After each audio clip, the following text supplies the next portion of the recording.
Stepney. This is a story based on the TV series episode from Series 5, Stepney Gets Lost, illustrated by Robert Davies and Jerry Smith. This is a story about Stepney, the bluebell engine. One day I sent him to work with Mavis and Toby at the quarry. I told him to leave there before it got dark, but he didn't listen to me. You can read along the story with me. You know when it's time to turn the page when you hear the spooky music, like this.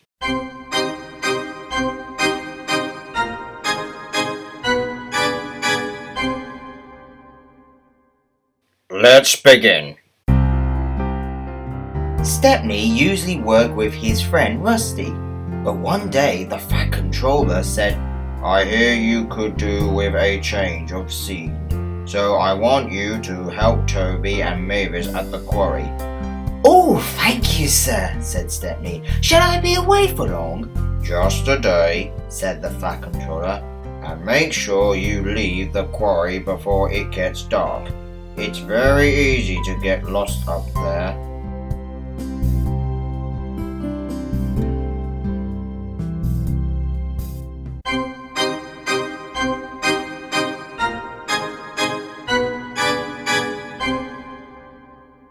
Stepney soon arrived at the quarry. Toby and Mavis were waiting for him. Oh, we're glad you are here to help, said Toby. We have a lot of work to do. Are those my trucks? Asked Stepney. Some of them, said Mavis. There are lots more waiting in the siding. The more the merrier, said Stepney happily.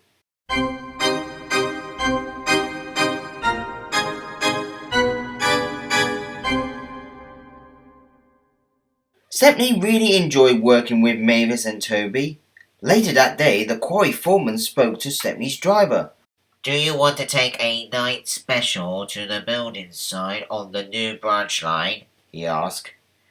Yes, please, said Stepney's driver. He had forgotten the Fat Controller's warning about how easy it was to get lost up there in the dark.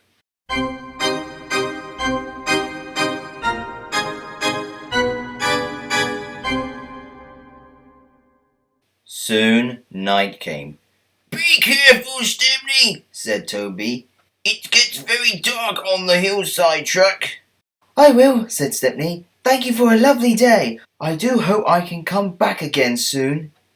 Watch out, said Mavis. The line can be rather spooky at night. Thank you for the warning, said Stepney as he puffed away.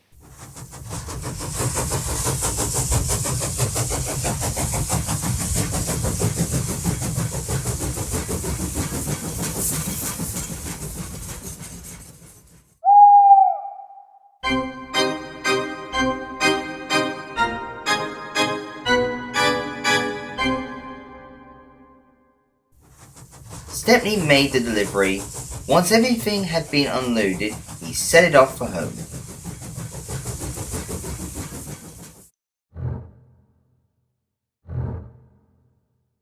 That was when trouble began. It was very foggy, so Stepney couldn't hardly see where he was going. Oh, Mavis was right, he said nervously. Suddenly everything does look rather spooky.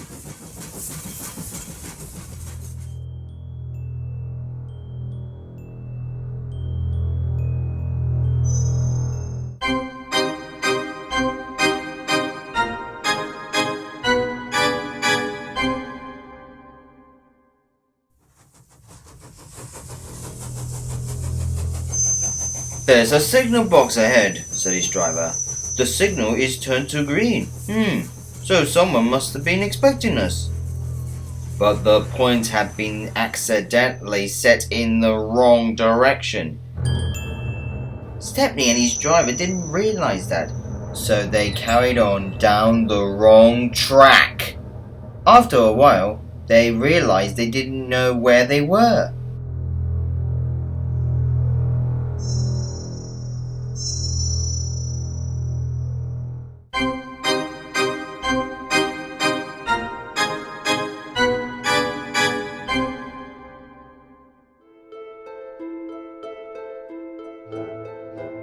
lost, said Stepney's driver. I think we should wait here until the fog clears. Suddenly, they heard a noise.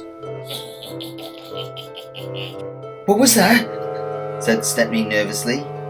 As the fog cleared, they realized they were in the scrapyard.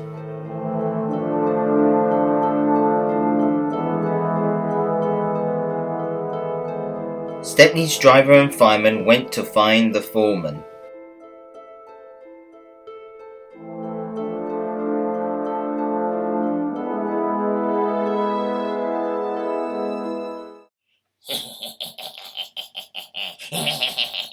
Two diesels approached Stepney.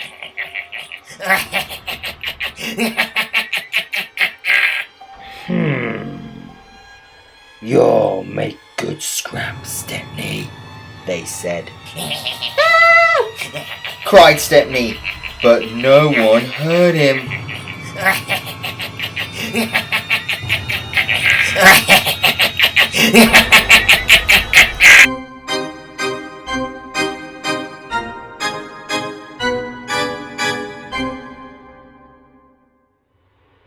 The diesels took Stepney to a smelter's shed.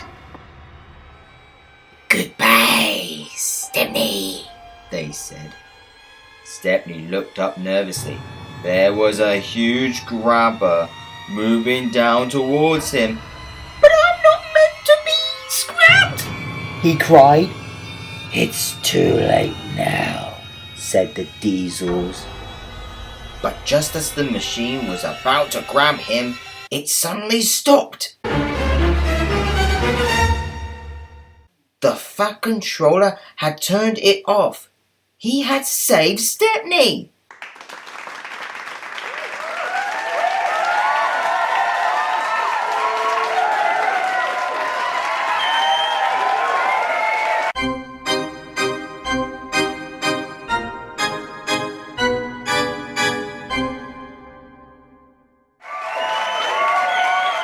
Oh, thank you, sir, said Stepney gratefully.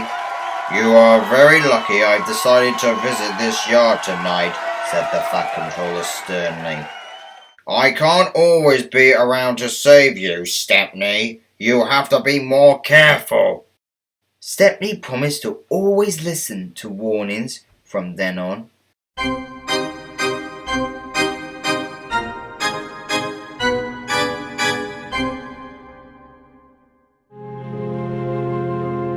Stepney's driver was in trouble too. He had agreed to do the night job without asking the fat controller first. He was very sorry for the trouble he had caused. He promised he would always ask the fat controller in the future before taking on any jobs.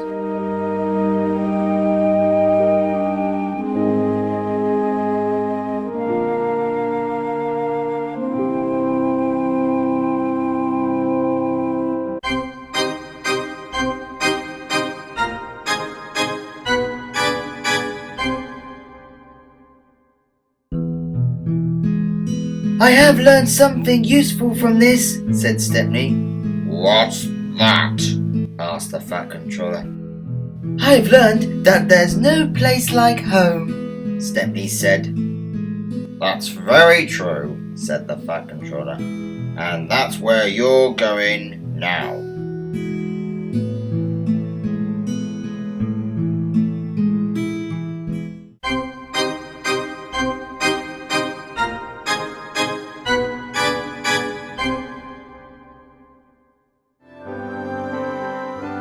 When Stepney got back to the station, he told Rusty all about his scary time on the foggy hillside and his near miss at the scrapyard.